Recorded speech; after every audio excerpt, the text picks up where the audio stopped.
Hello, my amazing listeners, and welcome to the Easy English Talk podcast. My name is Jack, and every single day I dedicate myself to teaching English in the simplest, warmest, and most encouraging way possible. I know that many of you come to me after long days of work, after taking care of family, or maybe even after studying other subjects that already drain your energy. So I want you to take a deep breath right now. Inhale slowly and exhale. This moment is yours. This is your time to learn, grow, and feel proud of yourself. I'm so happy you are here with me today. So, what are we diving into? Today's topic is very practical and very close to everyday life. 100 English sentences for daily use in conversation. Doesn't that sound exciting? Because think about it. English is not just something you study in a book. It's a living, breathing language. And the best way to make it part of your life is by using it in real situations. And that's exactly what we're going to do together. Now, before we start with the sentences, I want you to remember something very important. Learning English is not about perfection. It's about connection. Many learners hesitate. They stop themselves. They think, what if I make a mistake? I know that fear. I felt it myself when learning another language. But here's the truth. Mistakes are your friends. Mistakes are proof that you're alive, that you're trying, that you're walking forward instead of standing still. So in this podcast, when I share sentences with you, don't be afraid. Repeat them, shadow them, and let them live in your daily conversations. So let's begin. Imagine this. You wake up in the morning, you see your family or maybe your roommate, and you want to greet them in English. You can simply say, "Good morning. How are you today?" Simple, right? But it carries warmth. It's not just words. It's your heart saying, "I see you. I care about you." When you practice this sentence, let your voice sound friendly. Let your eyes smile. Because language is not only in the mouth, it's also in the heart. And then, maybe later in the day, you need to ask someone politely for help. You could say, "Excuse me, could you please help me with this?" It's such a gentle sentence, isn't it? The word please softened your tone, and the phrase could you shows respect. Learners often ask me, "Jack, why do English speakers use so many polite forms?" And I always answer, because politeness is the oil that keeps conversation smooth. Without it, everything feels rough. With it, people feel respected. Let's try another situation. Suppose you're meeting a friend and you want to know what's happening in their life. You can ask, "What's new with you?" Or, "How have you been?" Isn't that nice? It's warmer than just, "How are you?" It invites a longer conversation. So if your friend says, "Oh, I've been busy with work," you can reply, "I understand. Work can be really tiring sometimes." Notice what happened there? You didn't just ask, you connected. And connection is what makes your English alive. You might be thinking, "Jack, but will I remember all these sentences?" And my answer is, yes, you will, if you practice little by little. Don't try to learn all 100 sentences in one day. That would overwhelm you. Instead, pick 2 or 3. Use them in real life, and then come back for more. Think of it like planting seeds. Each sentence you learn is a seed. If you water it with practice, it grows into a strong tree of confidence. Let's move to another common moment, when you're at a shop or a market. Picture yourself standing at the counter, and you want to ask about the price. You can say, "Excuse me, how much does it cost?" I know, it seems so basic, but trust me, if you can say this sentence confidently, you'll feel amazing, because suddenly English is not theory anymore. It's helping you buy something you want. That's real-life success, and you deserve to celebrate it.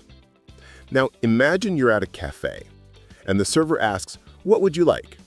You can answer, "I'd like a cup of tea, please." Why do we say "I'd like" instead of just "I want"? Because I'd like sounds softer, more polite, and friendlier. And that friendliness creates a pleasant moment for both you and the server. Do you see how language is not just about grammar? It's about relationships. Sometimes in daily life, you may need to apologize. Maybe you bump into someone by accident. Just say, "I'm sorry." Or if you're late to meet a friend, say, "Sorry for being late." These little sentences carry a lot of emotional weight. They show respect, they show humility, and they build trust. And remember, everyone makes mistakes. It's how we handle them that matters. I know that many of you listening today feel nervous when trying to start small talk with strangers. That nervousness can freeze your tongue, can't it? But let's break that ice together. A simple question like, "Is this seat taken?" can open the door to a conversation. Or at the bus stop, you could say, "The weather is nice today, isn't it?" See, these are not deep philosophical questions. They are just small keys to open big doors. And every time you use one, you feel a little braver. Let's practice one right now. I'll say the sentence slowly, and you can repeat after me in your room, in your kitchen, wherever you are. Ready? The weather is nice today, isn't it? Great job! Even if your voice cracked a little or you felt shy, I'm proud of you. Because you spoke, you took action, and that's worth celebrating. Another powerful group of sentences are the ones that show gratitude. For example, "Thank you so much," or "I really appreciate it." These phrases can brighten someone's day instantly. Imagine a cashier hands you your change, and you look into their eyes and say, "Thank you so much." It's a small thing, but it makes the world a kinder place. And when you say it in English, you're not just learning, you're spreading positivity. Now, let's talk about moments when you want to give your opinion. Maybe you're in a discussion with friends and you want to share your thoughts. You can say, "I think this movie is really good." Or, "In my opinion, the food here is delicious." These sentences give you a voice. They show that your thoughts matter, that your feelings matter, and that you can be part of any conversation. I want you to remember this. English is not about sounding like someone else. It's about sounding like you in English. Your voice, your feelings, your personality, they are all important. So when you use these sentences, let them carry your true self. Don't hide behind the fear of mistakes. Shine with the courage of your effort. Right now, I want to pause and talk directly to your heart. You might be tired. You might be doubting yourself. You might think, "Jack, I'll never be fluent." Oh, my dear listener, please don't carry that heavy burden. Fluency is not a finish line. It's a journey. Every sentence you speak is a victory. Every word you try is a step forward. You are not failing, you are growing. And that's why today's practice of 100 English sentences is so powerful. Because they're not just words, they are bridges. Bridges to friendships, to opportunities, to confidence. Imagine yourself a year from now using these sentences naturally, without thinking, without fear. That future is possible, and it begins with the small steps you are taking today. Let's keep walking together, my amazing listeners, because every time you return to this podcast, every time you practice with me, you are telling yourself, "I matter, my dreams matter, my voice matters." And oh, how true that is. So where were we? Yes, we were walking together on this journey of learning daily English sentences. And isn't it beautiful to imagine that every new phrase you pick up today could be the very one that helps you tomorrow? That's the magic of practice. It's like filling a treasure chest. Each sentence is a little jewel, and the more you collect, the richer your conversations become. Now, let's imagine another very common situation. Someone offers you something, maybe a drink, maybe a piece of cake. How do you respond politely in English? You can say, yes, please, if you'd like it, or no, thank you, if you don't. Two small sentences, but they carry so much grace. I've seen learners hesitate trying to think of a long explanation when all they need are these gentle words. Yes, please. No, thank you. Practice them right now. Go on, whisper them softly where you are. Did you feel how kind they sound? Sometimes, you may want to check if someone understands you. Maybe you explain something, but you're not sure if they got it. You can simply ask, do you understand? Or even better, does that make sense? This second one is a little warmer, a little more human. It's like saying, I care about your understanding. And when someone asks you that question, you can reply, yes, I got it. Or, not really, could you explain again? These exchanges are not just practical, they build trust. Let's picture another scene. You're on the phone and you can't hear someone clearly. What do you say? Could you repeat that, please? I can't tell you how many learners panic in these moments. They freeze, they nod, even though they didn't understand. But remember, you don't need to pretend. You have the right to ask. In fact, asking for repetition shows courage, and every time you do, you take another step toward confidence. Another powerful daily phrase is when you want to encourage someone. Imagine your friend is nervous before a test, and you say, don't worry, you'll do great. Or your child is learning to ride a bike, and you say, I believe in you. These sentences don't just improve your English, they touch hearts. And touching hearts is the highest purpose of language. Now, let's think about travel situations. Maybe you're at the airport and need to find your gate. You can say, excuse me, where is gate number 5? Or perhaps you're on the street, a little lost, and you ask, could you tell me how to get to the train station? These are survival sentences. They give you independence, freedom, and safety. And isn't that what language is all about? Giving you the power to move freely in the world. I know, my dear listeners, that sometimes you feel embarrassed using English in front of native speakers. You worry about your accent, about grammar mistakes. But let me tell you a secret. Most native speakers don't care about your mistakes.